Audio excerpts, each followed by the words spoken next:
Most people lose their entire day in the first 60 minutes, and the tragedy is that they don't even realize it's happening.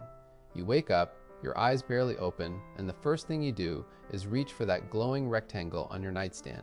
You tell yourself you're just checking the time or the weather, but 10 minutes of scrolling turns into 30.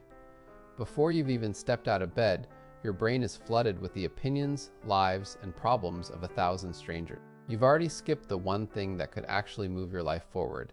By the time you try to grab the steering wheel of your life, the day has already gained a momentum of its own, and it's heading in a direction you didn't choose. The first hour of your day is not just a block of time, it is the architectural blueprint for the next 16 hours.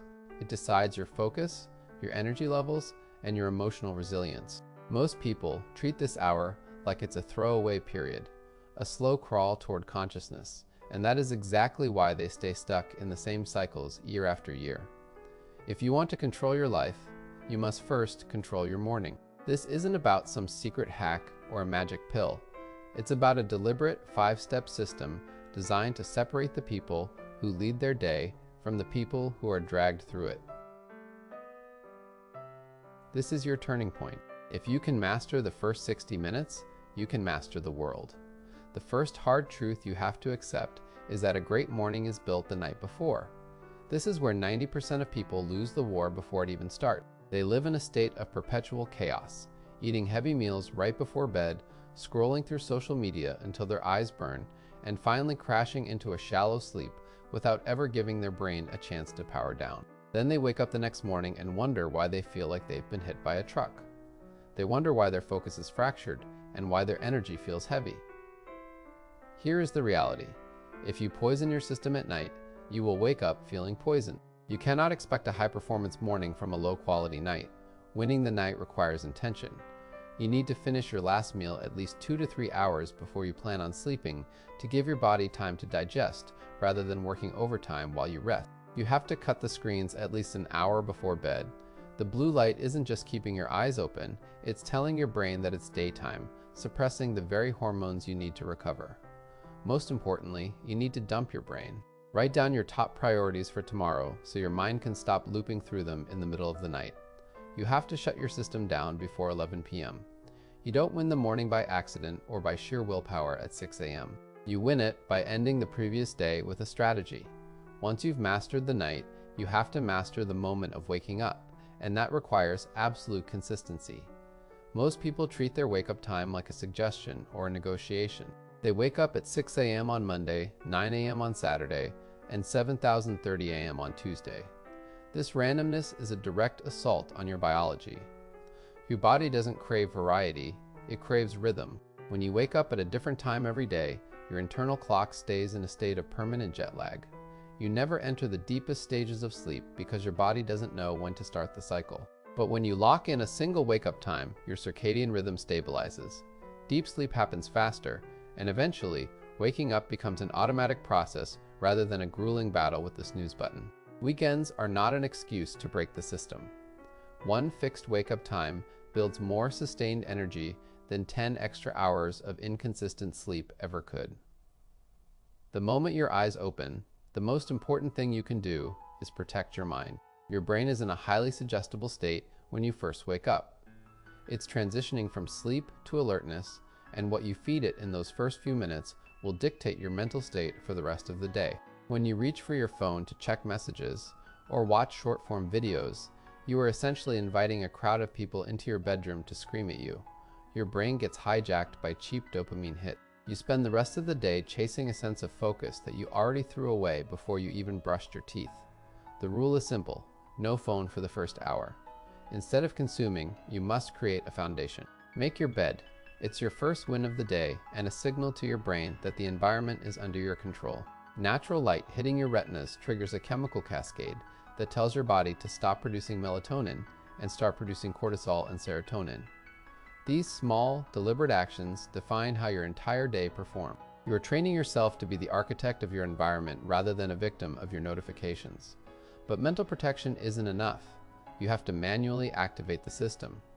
Your body doesn't automatically shift from sleep mode to performance mode just because you're standing up. You have to flip the switch. Most people do the opposite. They sit still, they linger over coffee, and they expect their body to eventually catch up. It doesn't work that way. You need a physical catalyst. It doesn't have to be a 2-hour gym session. It can be 10 push-ups, 5 minutes of intense stretching, or a 60-second cold shower. The goal isn't fitness in this moment. The goal is activation. When you move, your blood flow increases, your oxygen levels rise, and your brain receives the signal that it is time to work. You are choosing to take the wheel rather than staying on autopilot. As you build this discipline, you'll realize that how you present yourself to the world is an extension of that internal order. Real discipline shows. If you're working on your mind and your body, but you ignore how you look, you're leaving a piece of the puzzle on the table. When you look in the mirror and see a face that looks tired, inflamed, or neglected, it affects your confidence and your presence. This is why a consistent grooming and skincare routine is a vital part of a high-performance system. You want your external appearance to reflect the internal work you're doing. You need a system that handles the details so you don't have to think about them. Using a dedicated face wash to clear oil, an exfoliating scrub to smooth your skin's texture, and a moisturizer with SPF to protect you throughout the day isn't about vanity, it's about maintenance. It's about ensuring that when you walk into a room, your presence is sharp and your skin reflects the health of the system you're building. Real results come from real systems, whether that's in your career or your self-care. It's about upgrading every aspect of your life before another year disappears into the void of eventually. If you wake up and have to ask yourself, what should I do first? Should I check my email? Should I eat? Should I start that project? You are burning precious mental fuel on trivial choices. By the time you actually start working, your willpower is already depleted.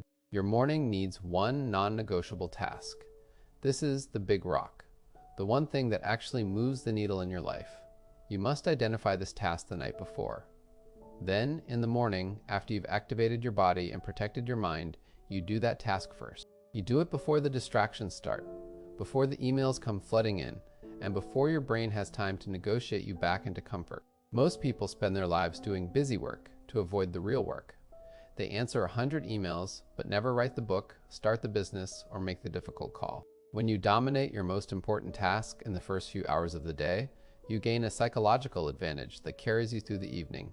You've already won the day before. Most people have even finished their first cup of coffee. You now have the complete system. You win the night by preparing your body and mind for rest. You wake up with absolute consistency to lock in your biological rhythm. You protect your mind by keeping the world out for the first 60 minutes. You activate your system through physical movement to signal that the workday has begun. You maintain your presence and self-respect through consistent self-care. And finally, you dominate the day by tackling your most important goal first. This isn't just a routine, it's a philosophy of life. It's the belief that your time is valuable and that your focus is your most precious resource. The life you want, the success, the health, the peace of mind, isn't something that's going to happen to you one day in the distant future. It's something you build every single morning when you choose growth over comfort. It's something you earn when you decide that you will no longer be a passenger in your own life. The path to transformation starts the very next time you open your eyes. You have the choice to fall back into the old patterns, to grab the phone, to hit the snooze button, and to let the day happen to you. Or you can choose to follow the system. You can choose to be the person who controls the morning and, by extension, controls their destiny. If you are ready to stop making excuses and start taking control, then make the commitment right now. The version of you that achieves your dreams is waiting on the other side of these 60 minutes. Don't let another day slip through your fingers. Win the morning, win the day, and eventually you will win your life.